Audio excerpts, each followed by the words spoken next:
Welcome to the epicenter of sports and entertainment. This is The Rude Dog Show. Now, here's your host, Rudy Reyes.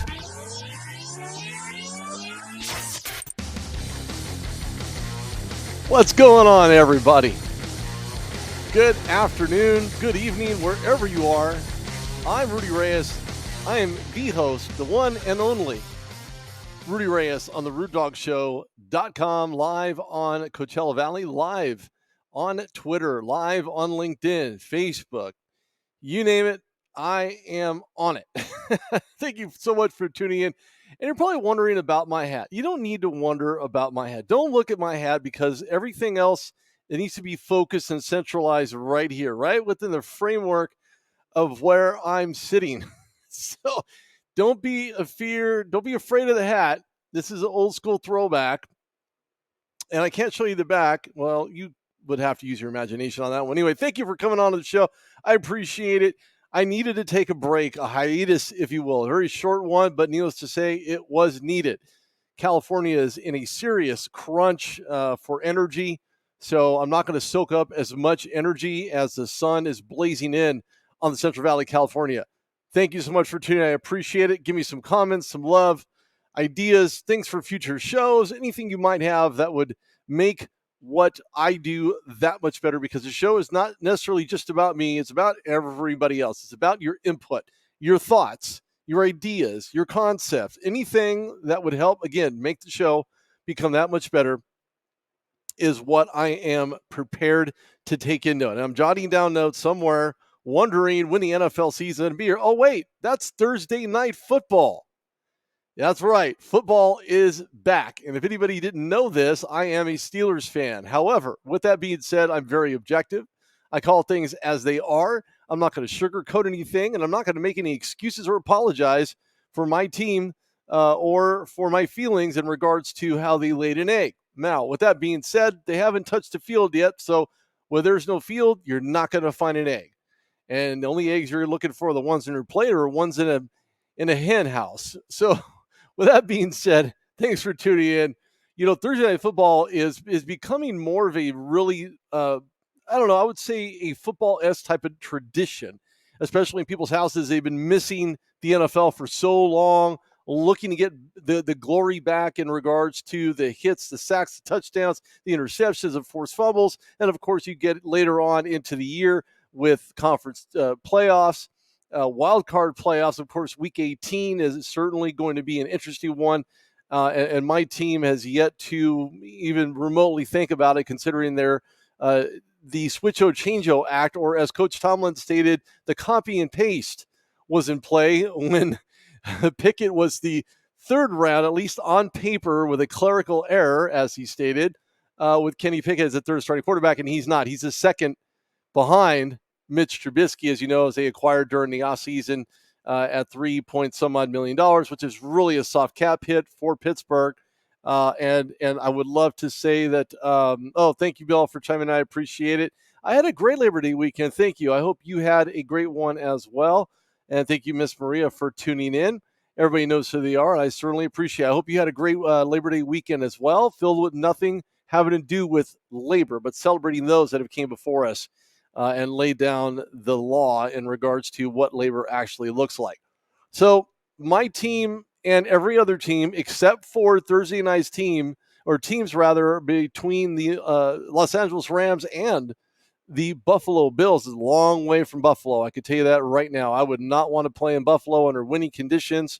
And we've seen what happened last year when the Steelers went to Buffalo and basically forced the Bills to lay an egg. Now, that's very uncommon for the Bills because they had one of those prolific offenses. Defense was on point, but as we've seen throughout the regular season and postseason, that the Bills were in lack thereof in regards to urgency, corner play in the defense and the secondary, as well as being able to get to the quarterback by creating a lot more opportunities up front with different defensive looks. Now, with that being said, the Rams come into SoFi as being the favorites, to be honest with you, but only if they score, I think, a combined 53 points, which is quite interesting because I know that with Matthew Stafford being under center for the LA Rams, you certainly have the plausibility of getting into plus territory. Now, what's interesting to note here is that when you look at the yeah, absolutely had a wonderful weekend. Yes, indeed. And what's more wonderful is that now Buffalo is playing at SoFi as a Thursday night football opener. You couldn't get a better game than this, at least from the perspective of football's back. And that's always a great sign. Everybody knows 2 years ago there wasn't really a whole lot of football to talk about, but more importantly, it was a lack of fans in the stands. And we know that fans drive the NFL, fans drive the NBA, fans drive the NHL, Major League Baseball. There are so many different things that people just enjoy doing they just could not do. But glad we're here. Thank you, Benjamin, chiming in. Hello. Thank you. Hello right back at you, wherever you're hailing from. I appreciate you tuning in to the show. So the Buffalo Bills are not part of a Super Bowl hangover. However, had they played lights out, last season could have ended up being in the Super Bowl in the AFC versus the Cincinnati Bengals. Of course, we know what happened to the Bengals. They were the runners-up, but they are about 30%, at least the running bet for them to get back to the Super Bowl. Not very good odds, but again, the season hasn't even started yet, so I'm not going to put the cart before the horse on it. But if you were to ride that cart and that horse out of town, and that cart's filled, it's going to be a slow trekking. However, you do have a very prolific offense. You have corner work for the Buffalo Bills in the secondary and defense. They have a lot of tools. They have a lot of weapons. Their roster is very deep. But more importantly, it's about the Josh Allen show. It's about quarterback play. That's going to be very, very key for the Bills to try to take advantage of if you're Josh Allen. Now, Josh Allen, as everybody knows, is from Fireball, California, which is not too far away from where I reside. And with that being said, played his years in Wyoming under Coach Bull. And having asked Coach Bull about Josh Allen and his thoughts in regards to how Josh Allen has essentially climbed the proverbial ladder to get to where he is right now, I think it's really important to note that Josh Allen was a guy who just continues to get better. The weapons continue to get better. Quarterback play becomes that much better. And with that, the prolific offensive catches, the tippy toes, the tiny toe tag sliders headed out to prevent the clock from running down. Very important, very key. And I think Josh Allen's going to have an absolutely fantastic year. And then there's probably a story that no one's really talking about. I'm not going to make light of this by any means, but Von Miller played with the LA Rams last year, won a Super Bowl ring with the LA Rams. And whether or not he's received that or will receive that upon the banner raising at SoFi, which is the first banner ever raised at SoFi, just in 3 years in its infancy, they're the ones who are going to bring home the bacon. Yet to see if the LA Chargers are going to be that prolific offensive team. They definitely beefed up on the defensive side of the ball, but the Rams are going to move onward past the ceremony. He's going to get his ring. And from what I've seen, unless he already has it, this thing is absolutely monstrous. I've seen Andrew Whitworth's ring, of course, retired from the LA Rams after playing with the Bengals just a year prior to that. So very interesting to note, excuse me, that when you look at his homecoming to play at a home opener against the Rams where he won a championship at SoFi, there's going to be a lot of emotions running high for him probably. It's not going to be very well noted. People aren't going to do a whole lot about that other than to watch him accept the championship that he won. He's a two-time Super Bowl winner with two different teams. Prior to that, he played at Super Bowl 50, where the Denver Broncos under Peyton Manning on the other side of the ball won a title, then known as Mile High Stadium. So a noted catchphrase in regards to what he's going to look like, but they went ahead and put all their eggs in one basket to acquire him.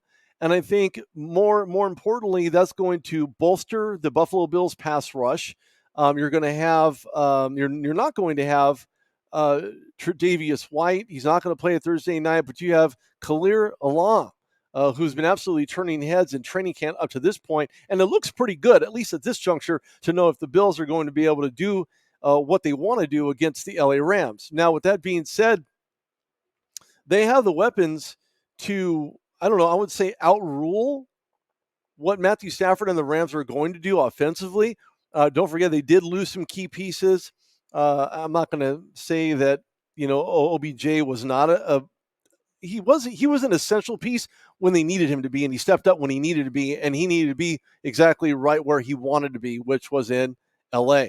And certainly noted he's still a free agent. Teams have not reached out to him for whatever reason that I can't speak of. However, when we go back to last year, we look at what happened. Sean McDermott not very happy with that outcome, and you couldn't be. You shouldn't be, and you should strive through you look through the looking glass that much more further and dissect as to what that's going to look like moving forward in 2022. Now, more interesting is that when you look at this Buffalo Bills team, they are loaded. They have all the talent on both sides of the ball, which will enable them to do whatever they want on both sides of the ball. But more importantly, as I said, this is going to boil down to Josh Allen. His decision-making process is his ability to scramble and get out of the pocket and make things happen on the run. If that's what he does, and I don't know, it's really hard to believe that you find Von Miller on the other team's defensive side, because he was wreaking havoc along with him and Aaron Donald. Now, I'm not going to suggest Aaron Donald is not going to surpass TJ Watt. He could very well, but they have different respective positions. So is TJ Watt going to go back-to-back in Defensive Player of the Year? That remains to be seen. I'd like to say yes. He was just absolutely humbled in regards to receiving that award. And I think more importantly, he was very deserving of the things that he did, the way that he did it, the way that he played. He plays with his heart on his sleeve, and he does it on every single snap of the ball. He's just one of those guys. If he's anything like his brother JJ, which I feel, based on what I know of him and watching him play and looking at his emotions, he has the capability of being that guy wanting to go back-to-back defensive MVP. Now, all that being equal, I look at the Bills and I think to myself, well, do you want to be more competitive? Do you want to be more consistent? Do you want to take more chances? A lot is going to rest on Sean McDermott, the call plays that he sends in, and his superstars to take care of that ball when that ball is snapped, to gain better field position. If they have to punt, better field position, and inside on the line of scrimmage, to be able to own that line of scrimmage on any given down, because that's going to enable the Buffalo Bills to continue moving the chains of directions that they needed to go when the offense takes the field from a defensive perspective. Now, with that being said, I look at the Bills as being a very deep, highly contentious AFC team that's going to go deep in the playoffs. And to be honest with you, there's no reason whatsoever, at least that I can think of, that I've noticed from this very heavy and talented roster of Buffalo Bills, why they can't go all the way. Now, all that being said, and with all things being equal, I look at the Buffalo Bills and think to myself, well, are they going to do the over? Is it going to be an under? They're 2.5 possibly this Thursday. Now, when I say that, I think to myself, man, is that going to be it? Is that going to be the amount of points? Is that going to be the spread? Is that what they're looking at right now? Live on Coachella Valley, this is Rudy Reyes on the TheRudeDogShow.com. Go to TheRudeDogShow.com for all kinds of goodness, interviews, conversations, things that I've done throughout my years in broadcast. Of course, I had to take the hat out to just make things that much more competitive for those that know me, or for those that don't have any idea who I am. This gives you an idea of who I am, or straight up, because football's here, and I must be a fan, because I wouldn't be wearing the hat if I wasn't, right? That's just how it goes. Everybody that has hats knows exactly what that's like and how to interpret that. When I look at the Bills, I think to myself, man, are they going to have an uphill battle against this very stiff Rams defensive line? And I think to myself, yes, they absolutely are. Aaron Donald has gotten in more often than not into the backfield on quite a few occasions throughout several games throughout last year's regular season. But don't forget, the Rams have probably the largest dart on their back. And when I say dart, I mean the target where the dart's actually going to sit. Where that dart lands remains to be seen because there's really no surprises anymore. It's not a huge expectation for the Rams other than to run it back as other teams have done before in order to get back to promised land. And that promised land is to get to another Super Bowl. Now, more importantly, the Rams are the defending champs. We can't take that away from them. Nobody can. And no one could take away anything that they have done, the accomplishments along the way, the injuries that a lot of these players faced.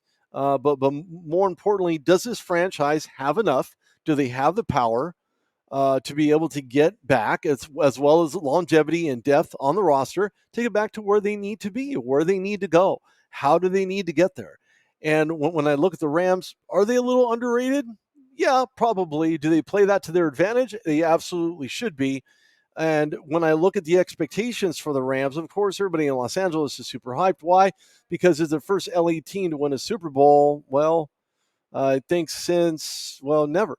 So I know the Raiders got close to that one, but look, the bottom line is that there were some very key changes, and those key changes ended up being very important changes. And I think you really can't remiss on that to think to yourself, well, this is going to be just another, Rams team. No, they're out for vengeance. They are out to do it again and run it back, even without Von Miller, because again, they still have the number one rated defensive lineman in Aaron Donald. Now, I think to myself, is this a proper expectation? Should the Rams absolutely decimate the Buffalo Bills? I don't know if they should. They certainly have the propensity. They have the ability to do just that. They have the firepower. They have the Super Bowl ring, as gaudy and big as they've become.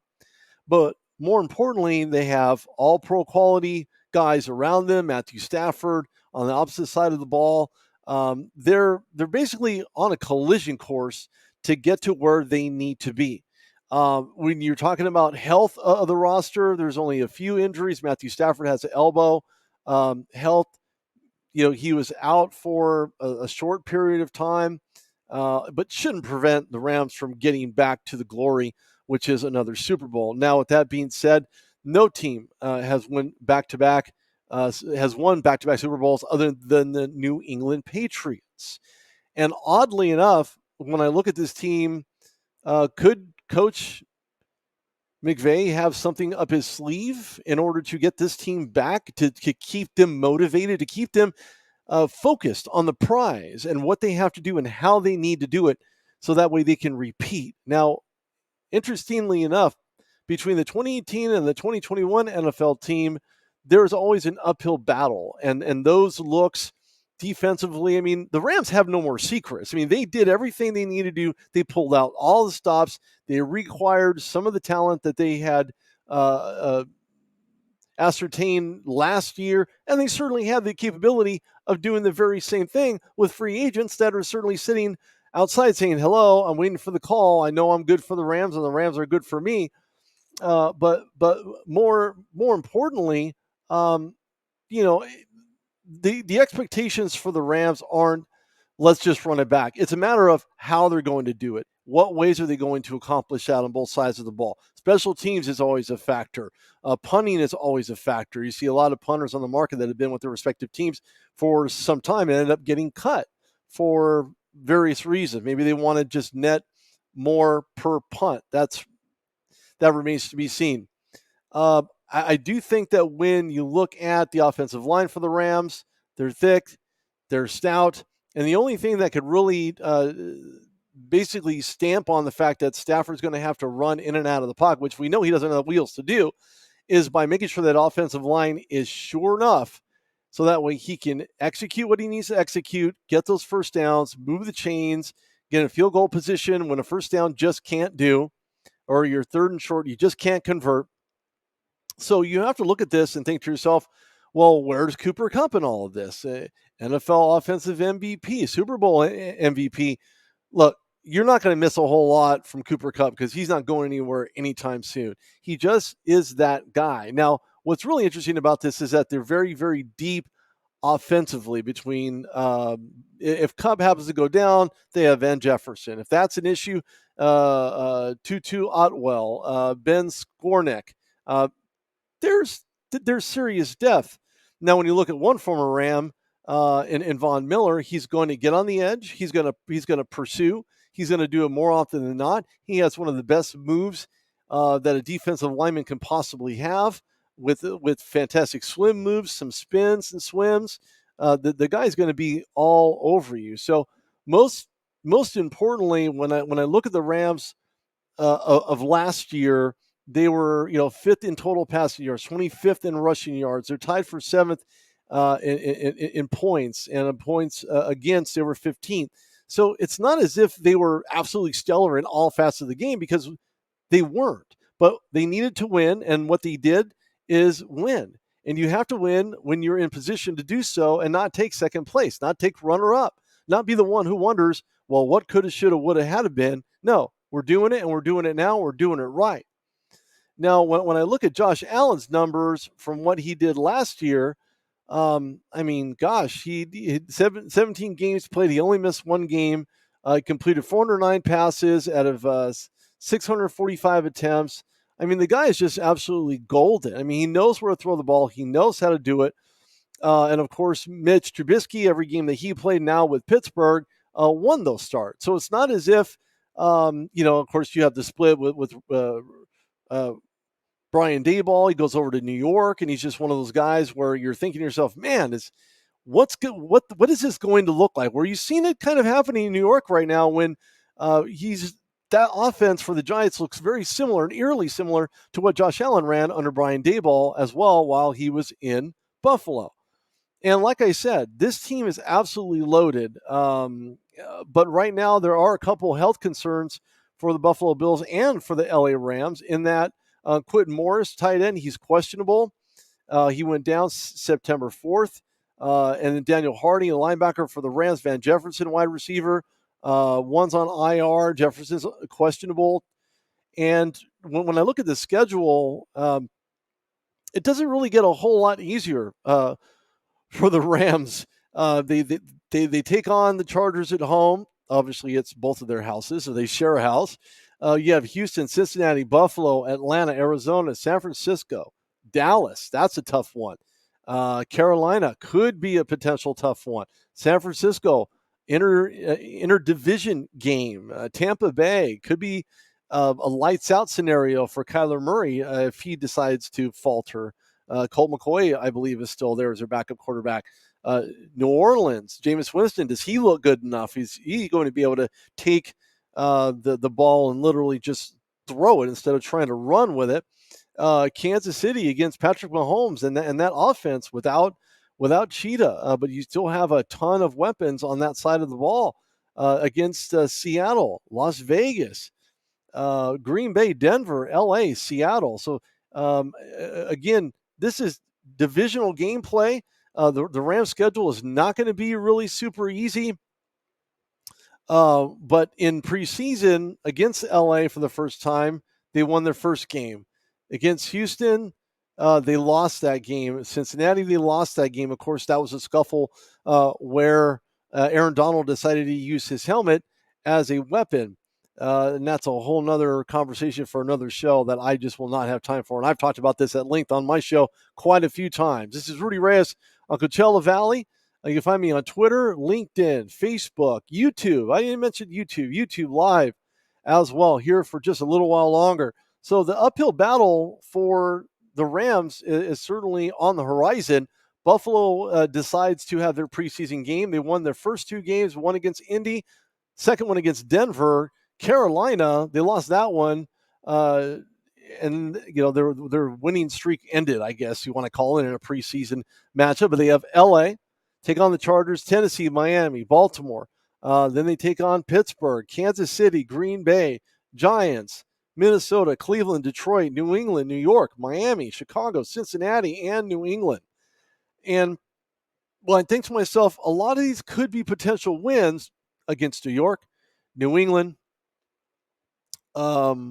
Maybe the Jets. That's always a high probability.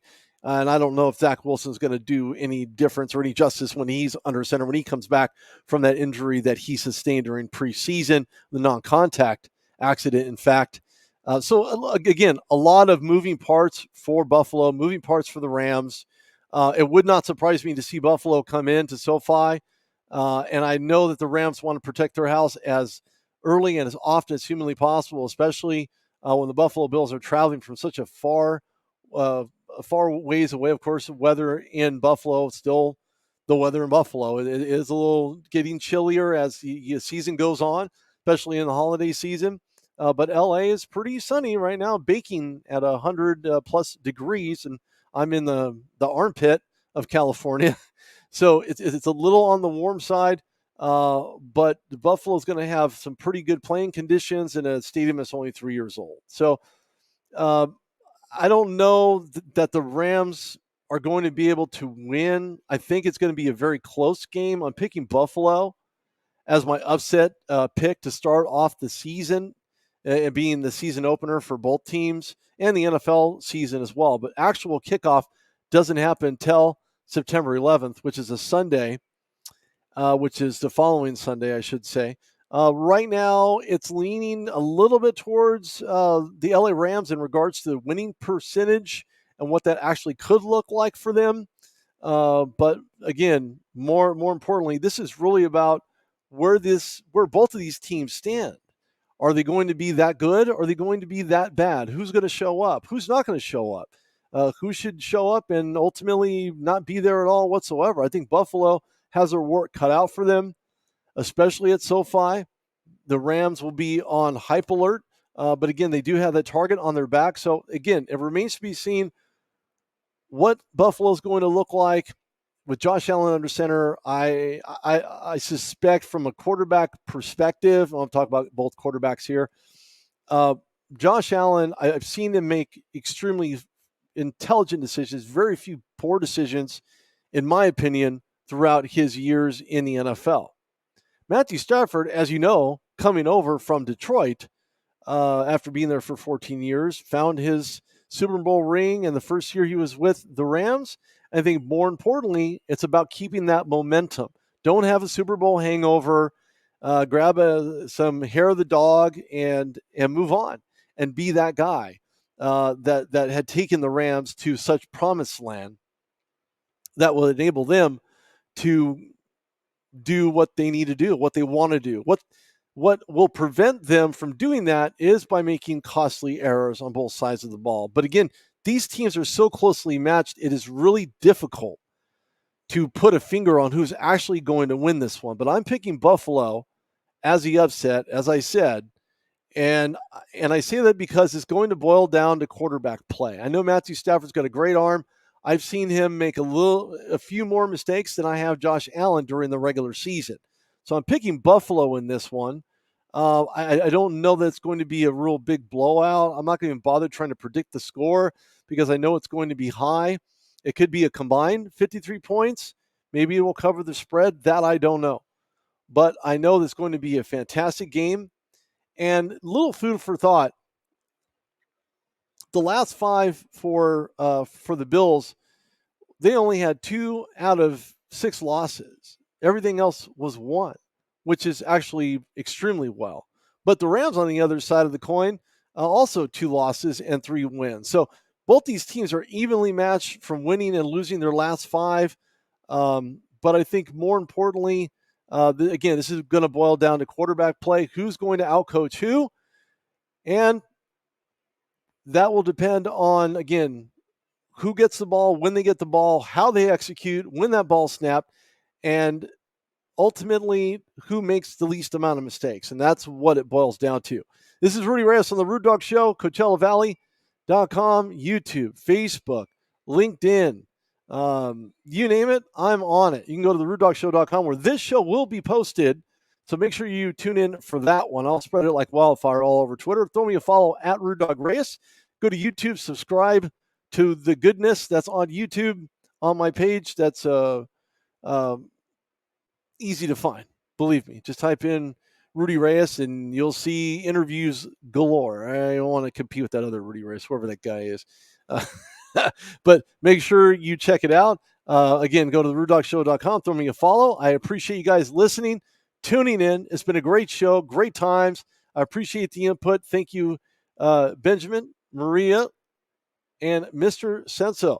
Thank you so much, everybody. I appreciate you tuning in, and I will see you guys tomorrow. Same time, same channel. Have a great night.